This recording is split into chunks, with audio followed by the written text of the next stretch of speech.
Hey everyone, just wanted to give you a quick heads up. The second Global Product Owner Summit is coming soon. You can get all the details at bit.ly/Product Owner 2024. That's bit.ly/Product Owner 2024. And it's all lowercase, all one word. Oh, and stick with us until the end of the episode to know the dates and the tracks that we have for you in this year's summit. But for now, let's dive into today's episode. Hello, everybody. Welcome to our Wednesday, the Change Leadership episode here on the podcast. And this week we have with us Paul Jarvis. Hey, Paul, welcome back. Thank you, Vasco. Good to be back. So, Paul, on Wednesday, we talk about change. And of course, this is something we work with day in, day out. It's a big part of our work as Agile coaches and Scrum Masters. So we want to dive into one of those processes that you were involved with and describe for us how that process went from beginning to end. Whether it succeeded or it failed, it doesn't really matter because we want to explore it and mine it for understanding the tools, the tips, the tricks, the techniques you used back then that you still use today. So tell us that story, Paul. So I've been working for the last two engagements that I've had as a contractor in London in a big high street bank and then in an American organization that works in investment banking. And they were both Agile coach roles on change, implementing change in the ways that we work. So they're Agile transformation programs, if you like. One of the tools that I like to use, there's two models that I draw on. One is called I think it's the Karl Ronker comfort-strech-panic model. So he's got three circles, one outside the other, and then second and third outside those two. And in the middle, the small circle is our comfort zone. And that's what we do every day and things that we're good at and things that we can do sometimes on autopilot without even concentrating 100%. And then the next circle outside that is what the model calls the stretch zone. So now it gets a little bit more interesting. So there's a bit of duress now, a bit of stress. And I think we talked about that earlier on Monday and Tuesday with Agile. And that's the way it works. I mean, it's supposed to be difficult. If it's too easy, we're not doing it right and it's never going to work. In the stretch zone, we get more challenged. We would normally meet with success most of the time, but we're no longer in our comfort zone. And this is the sweet spot for us as individuals. And I like to put this model in front of people because as an Agile coach, helping them embrace an Agile transformation, I am going to be pushing people outside their comfort zones and trying to change perhaps the ways they work normally day to day. And our brains are hardwired not to like change. It's actually instinctive. It comes from our ancestors from hundreds of thousands of years ago. And the brain, the amygdala signals to other parts of the brain. You have fight or flight response. Your pupils dilate, your heart rate goes up, your blood vessels constrict. It's a fact. It happens to everyone. It's unavoidable. But we want to spend as much time in our stretch zone. The key there is that the longer we spend in our stretch zone, eventually what was stretch becomes comfort. So our comfort zone becomes bigger and the world feels a better place. You don't want to be in panic zone. I've been there myself before in difficult circumstances. I won't bore you with the details, but that would be where we're pushing ourselves too far and then our performance goes down. We're just stressed and we're not achieving anything. And I put that together, that model together with the growth mindset one. So we have growth mindset against fixed mindset and embracing experimentation and embracing what might be a pass or a fail in an experiment that we carry out. And that goes back to something I think I touched on earlier. Very often when we're asked to solve problems, when we're working especially in inherently complex domains like software, we cannot see the final piece of the end point we're trying to end up. We can't see all of the jigsaw. And we have to carry out experiments along the way to work out how to actually piece the final solution together. And sometimes those experiments will pass and sometimes they'll fail. That's not the point. The point is we're learning. That's the growth mindset, how that kicks in. And this aspect of discovery, of course, is in itself an invitation to go into that stretch zone, because you're invited Correct. to work without knowing exactly what the outcome will be, right? This is why we have tools like the vision, right? Product vision, or the vision for the change, that help bring people together with a certain direction, which is by definition not fully defined, right? It needs to be, as you said, discovered through experiments. It actually triggers another point that I think we touched on briefly yesterday when we were talking about books, because I mentioned Management 3.0 by Jurgen Appelo, but also the follow-up to that called Managing for Happiness is a book every Scrum Master should read. And in that book, he introduced something called the celebration grid. I've actually used that for retrospectives. And to cut a long story short, the middle of the grid is split 50-50 into pass and fail. But what he says is in his book that when we carry out experiments that have a 50-50 chance of passing or failing, that's when we're going to learn the most. So it doesn't matter if it passes or fails. It's the learning that's the important part. Celebration Grid in Managing for Happiness by Jurgen Appelo. Yeah, absolutely. We'll put the link to those in the show notes. And when you think about change, right, like there's this implicit need to get out of that comfort zone. There's this implicit need of running experiments. And of course, that puts a big effort on us, Scrum Masters, Agile coaches, change agents, to be able to communicate that in a way that it is ethical and honest, right? We can't tell people it will be a piece of cake, because it won't. As you said, if it's too easy, you're not doing it right.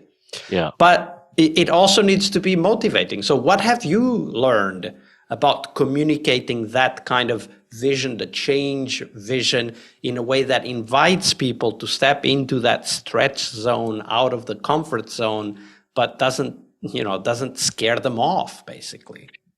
That's probably going to, the answer to that question is going to vary about whether I think it's in, I think of a scenario that I had with a team in particular, and we're trying to solve a particular technical problem. In that case, I would probably be encouraging them to do a spike. And I actually quite like utilizing in those sort of circumstances the Cynefin model. Do you know this one? It's a Welsh word, Cynefin. It's a guy. It's dreamt up by a guy called David Snowden, a Welsh guy, and it's a very unusual spelling of a word, but it's a sense-making framework, and it's a sense-making model, I should say, and the top right and the top left corners of it's a quadrant. And you've got obvious in the bottom right and chaos in the bottom left. But most of the time we're in the top right or the top left. One is called complicated and the other one is called complex. And very often, we've spoken before, the software industry in particular, making products can be inherently complex. And what happens is we think we're in complicated, but we're not. We're actually in complex. And that actually combines to form a double whammy with something called the planning fallacy, which is when we underestimate the negative effects of the risk, the uncertainty, and the complexity of the task that we're trying to take on. So we think we're in complicated when we're not. We're actually in complex, and the difference there is that with complicated, you can apply subject matter knowledge and work out what the solution will be before you start, with subject matter expertise. In complex, sometimes the relationship between cause and effect is not obvious, and the only way to do it is to carry out experiments. And so I've gone through models like that with teams. So I hope that answers the question with them. With leadership and agile transformations, I'm very often talking to them about letting go of control and trying to give as much autonomy to the people that will work with them and report into them as much as possible.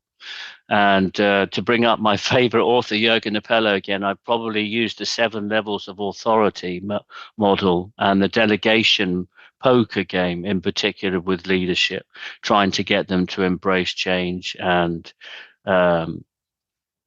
encourage them to allow the people that they're working with to be as autonomous as possible in the terms of how they approach the work. Obviously, you need to give the right touch points and the right direction and the right targets. But we want to try and give as much autonomy to the people around us as possible when we're undergoing agile transformations. Absolutely. I hope I've answered that question. Yeah, right. And there's a great set of tools here. The Cynefin model, understanding the planning fallacy, and I'll also put the link to Dave Snowden's Organizing a Birthday Party for Children YouTube video, which I think is a great introduction for those of you who are not yet familiar with the Cynefin model. And what you brought, this idea that in a complex environment, we are already in the stretch zone. We can also very quickly go into the panic zone if we are not ready to organize our work around safe to fail experiments, which is one of the things that Dave Snowden talks about. And I think that's the key, that when we are working with complex, we're working with environments that we don't necessarily fully understand, right? The causality is not transparent. No, cause to effect is obfuscated, basically. We can't see it. We can't even apply subject matter knowledge at the start. And planning fallacy. I did a kitchen extension on my house 4 or 5 years ago. Even though I coached people on the planning fallacy, I still fell into the trap and underestimated A, how long it was going to take, B, how much it's going to cost, and C, I decided to up spec a few things. And the next thing I know, I had a budget, I had 20% tolerance, then I spent 30% more than that top figure again. And I knew about the planning fallacy before I started, and I still walked straight into it. Yeah, it is so easy to fall into that trap, indeed. It is. Paul, thank you for sharing all of those tips and tools with us. Pleasure. Hi there, Agile friends. Thank you for sticking around and listening to the details of the Product Owner Summit, this year's global summit dedicated to a critical Scrum role, the product owner role, of course.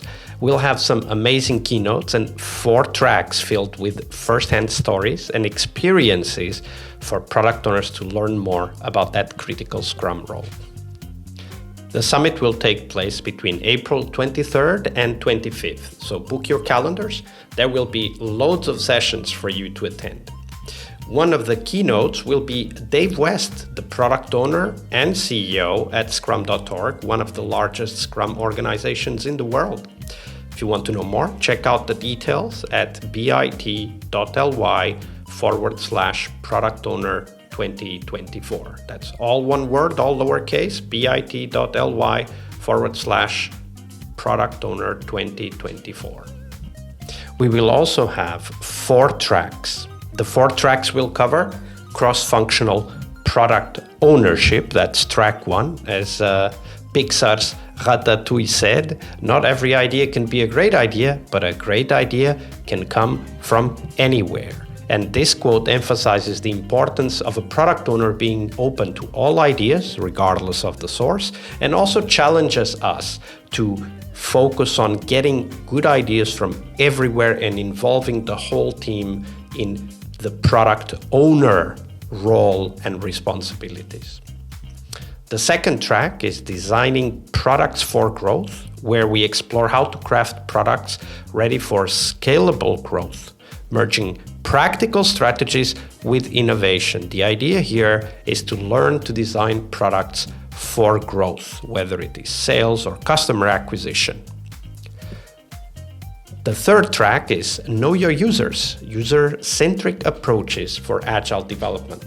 In this track, we learn to master user-centric techniques in Agile development, to deeply understand customer needs and transform insights into meaningful UX designs that focus on engagement and satisfaction.